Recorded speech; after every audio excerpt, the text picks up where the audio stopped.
तैयार हो रहा है, तो ये आपका इशारा किसकी तरफ था?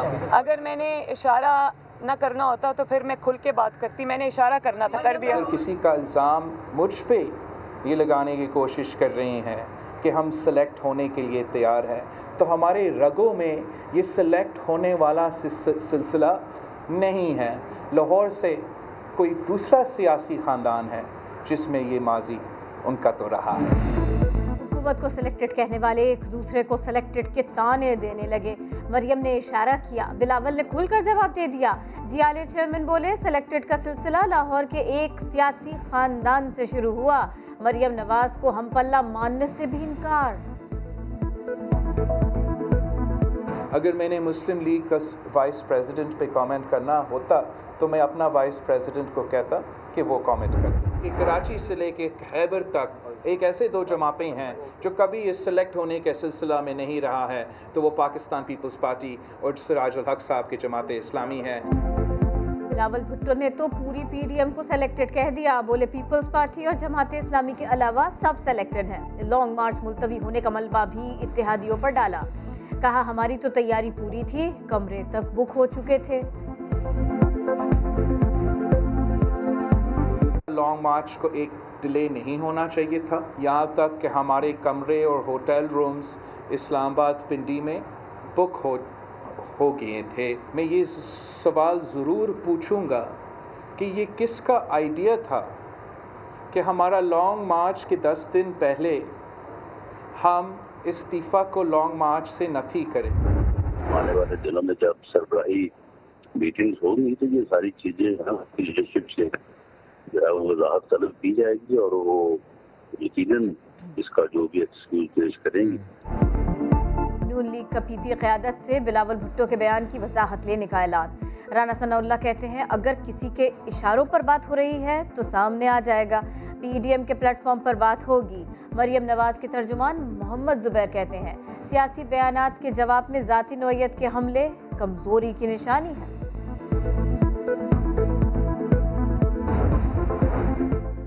मरियम नवाज की 26 मार्च को पेशी। पीडीएम ने कारकुनों को बुलाया तो नैब लाहौर ने सिक्योरिटी के लिए पुलिस और रेंजर्स को बुला लिया। नैब लाहौर को रेड जोन करार देने की इस्तदा कर दी। प्रेस रिलीज में कहा, नैब का ताल्लुक किसी सियासी जमात से नहीं, रियासत पाकिस्तान से है।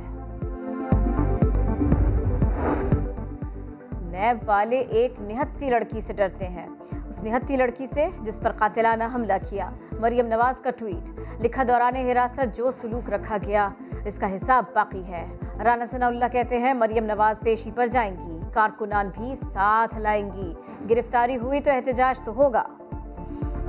अरे कारकुन जो है नैब के ऑफिस के बाहर पहुंचेंगे। अगर इंतजामिया की तरफ से रुकावटें खड़ी की गई, ऐसा खेल खेला गया जिस तरह से पिछली मरतबा लाठीचार्ज किया गया, तमाम तर जिम्मेदारी जो है वो नैब के चेयरमैन पे होगी। धमकियां दे रही हैं कि वो नैब पे चढ़ाई करेंगी, लश्करकशी करेंगी और उनको अपना जो सियासी प्लेटफॉर्म है वो अपने जाती मफाद के लिए इस्तेमाल करेंगी। इस किस्म के हथकंडों की न तो इजाजत होगी और न हम किसी ब्लैकमेलिंग में आएंगे। लश्कर कशी की धमकियों से नहीं डरने वाले, वफाकी वजीर इत्तलात का जवाब। कहा, मरियम नवाज का रवैया खतरनाक है। असद उमर भी बरहम। कहा, जिनकी बात से मच्छर न डरे वो रियासत और इदारों को धमकियां दे रही हैं। फिरदौस आशिक खाबान कहती हैं, मरियम नवाज फिल्मी स्टाइल की पेशी चाहती है, जाली राजकुमारी फूलन देवी न बने। आप फूलन देवी का रूप ना धारें, फिल्मी स्टाइल की बढ़कें फिल्मों में अच्छी लगती हैं, डराने धमकाने की बजाय कानून को जवाब दें। कोरोना की तीसरी और तेज लहर, एनसीओसी के अहम इजलास में बड़े फैसले।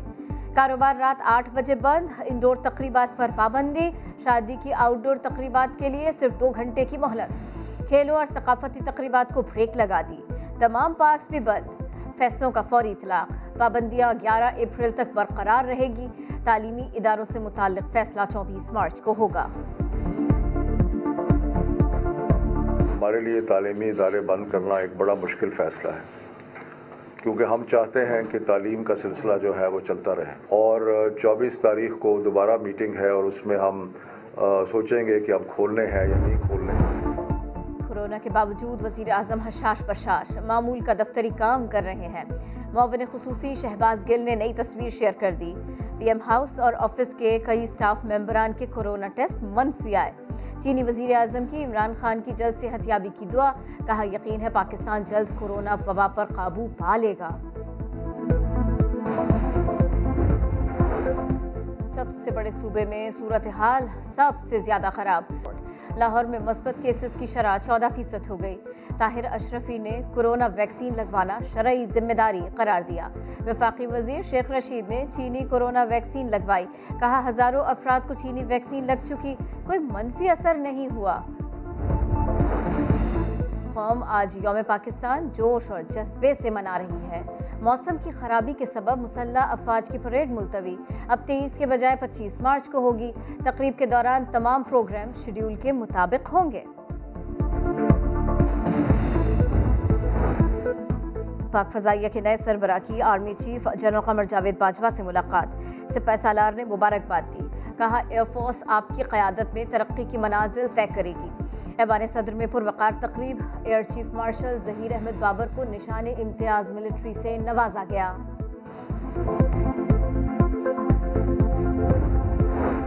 ब्रॉडशीट कंपनी को $15 लाख की अदायगी का रिकॉर्ड गायब होने का इंकशाफ। समा इंक्वायरी कमीशन रिपोर्ट सामने ले आया।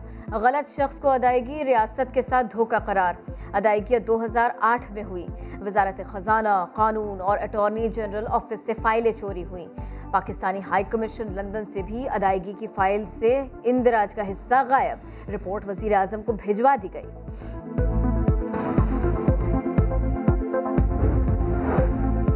आसिफ जरदारी के लिए स्विस अकाउंट्स का जिन फिर बोतल से निकल आया। ब्रॉडशीट कमीशन ने रिकॉर्ड ढूंढ निकाला, बताया स्विस मुकदमात का रिकॉर्ड 12 डिप्लोमेटिक बैग्स में पाकिस्तान पहुंचाया गया। नैब से स्विस मुकदमात का रिकॉर्ड डीसील करने की सिफारिश, कहा स्टोर रूम में पड़ा रिकॉर्ड खोला जाए, जायजा लिया जाए। दौरा जनूबी अफ्रीका के लिए कौमी टीम हथियार तेज करने लगी। एक रोजा प्रैक्टिस मैच शादाब 11 ने बाबर 11 को शिकस्त दे दी। 34 रुकनी पाकिस्तान क्रिकेट स्क्वाड का एक और कोरोना टेस्ट मनफी आ गया। टीम 26 मार्च को जोहानिसबर्ग रवाना होगी।